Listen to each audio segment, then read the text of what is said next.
Well, so how do we create this change? Whenever there's resistance in the physician fields, the first thing they ask for, where's the evidence? I know when I get the evidence question, they're really resisting what we want to talk about.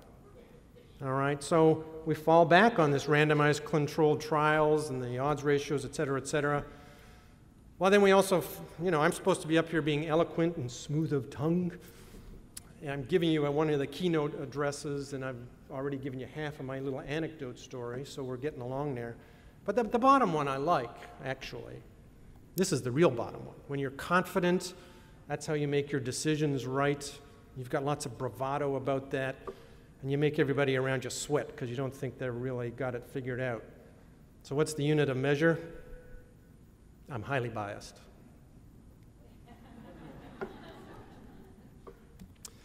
All right, well, so that's a bit of a layup for what is the complexity of the environment out there. The next phase here, I'm going to talk to you about how the Joint Commission, with its platform in healthcare, is actually trying to further the cause along.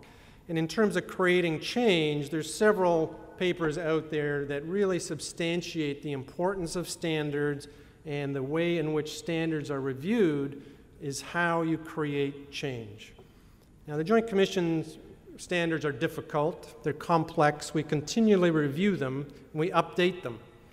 But it does create an environment where the expectation is not the minimal standards, it's what's optimally achievable in your environment. Take the resources that you have and do the best that you can based on those standards, and then you're surveyed against those. And this is just one of these other studies. Earlier this year, patient safety standards and accreditation have had significant influence on the progress and effectiveness of medical error management. And there are others.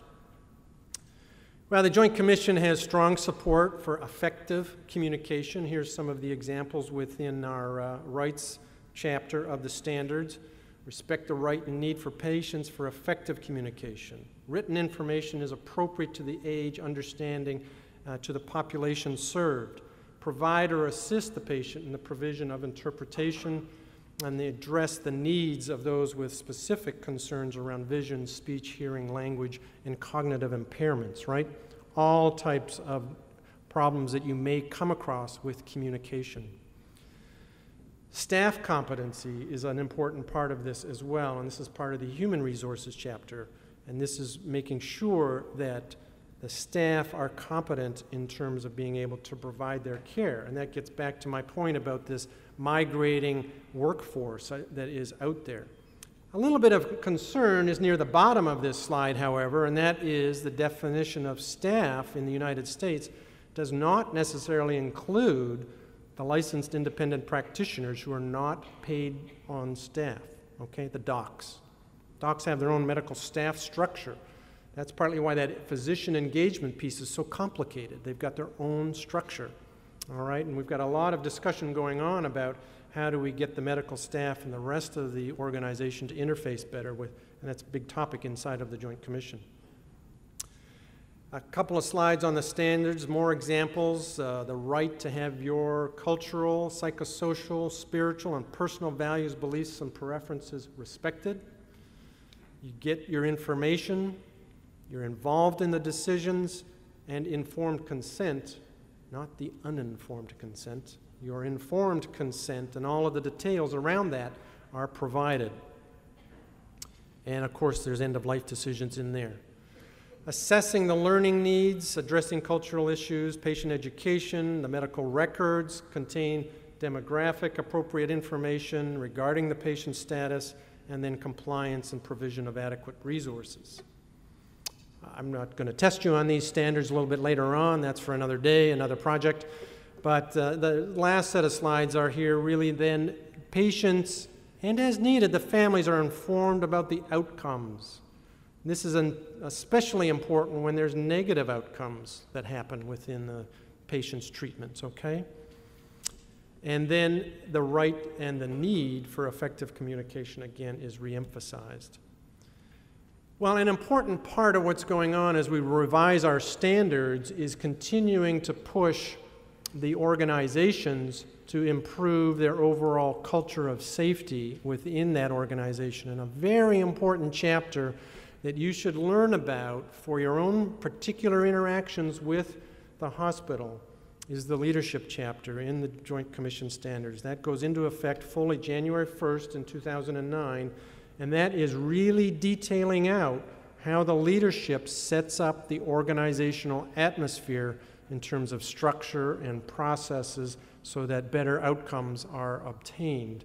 And within this, there's lots of issues related to communication, conflicts, and of course, the codes of conduct and how to manage intimidating or disruptive behaviors. This is a strong chapter, and I think as organizations absorb it, it will continue to create some of this change. And it gets back to a point I made a little bit earlier about the importance of leadership. If you get your leadership understanding what your issues are and they substantiate their comprehension with policies and procedures, you have a much, much better chance of getting things accomplished. And yes, there's a whole host of competing forces, but you really got to get the buy-in over there. Everybody know about the patient safety goals? Yeah, they're good ones. I like that one. These have been about 5 years in development, and we're in the processes of doing a major program review during this coming year. We need to look at what is the intent and purposes of these goals. The early stages of the goals program were fairly general, and that's reflected in those first couple, right? Patient identification, communication, things that you're focused on, and we continue to refine those. What the field keeps telling us, though, is don't just tell us what to do, try telling us what we actually need to do.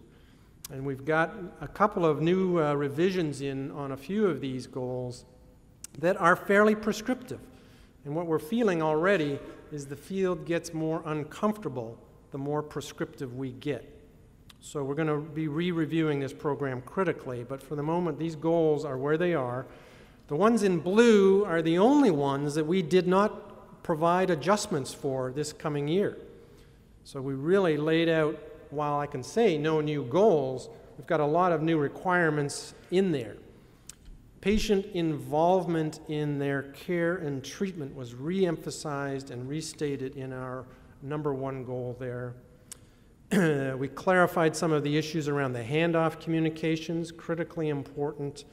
And then there's a whole host of activity regarding healthcare-associated infections, but specifically in there is education and assessing the comprehension of the education for the patients as well as the staff in understanding these new goals. And each of our new goals, the anticoagulation one and the deteriorating patient one, also have this education and assessing the comprehension piece in there. We're strongly committed to making sure this keeps getting pushed into the healthcare field. Number 13, as well, patient involvement in their care. We have added 2 requirements related to making sure patients understand what the infection control practices are and why they get stuck in these rooms and everybody dresses up in gowns and masks and, you know, what's that all about? Nobody comes to visit me anymore. Well, you know, everybody needs to understand that. Similarly, the surgical patients need to understand the different practices going on to try and prevent adverse events from occurring. So we're really strongly pushing this whole patient involvement, patient engagement piece. We do a lot of work with the WHO's World Alliance for Patient Safety Initiative. We look after the patient safety solutions piece. And what we have been finding, before I move to the next slide, beyond the solutions, other components of this alliance are a patient and family engagement piece, research, setting up a single classification system for patient safety, a knowledge for learning, what's the best practices, how can we do better from it, and then a variety of global challenges to the individual countries and their ministries of health. These solutions that we developed up last year, and we're into the next batch already for 08, well, they look a lot like the patient safety goals. And why is that? No, it's not because the Joint Commission said so. It actually turns out that the issues around healthcare are fairly common around the world.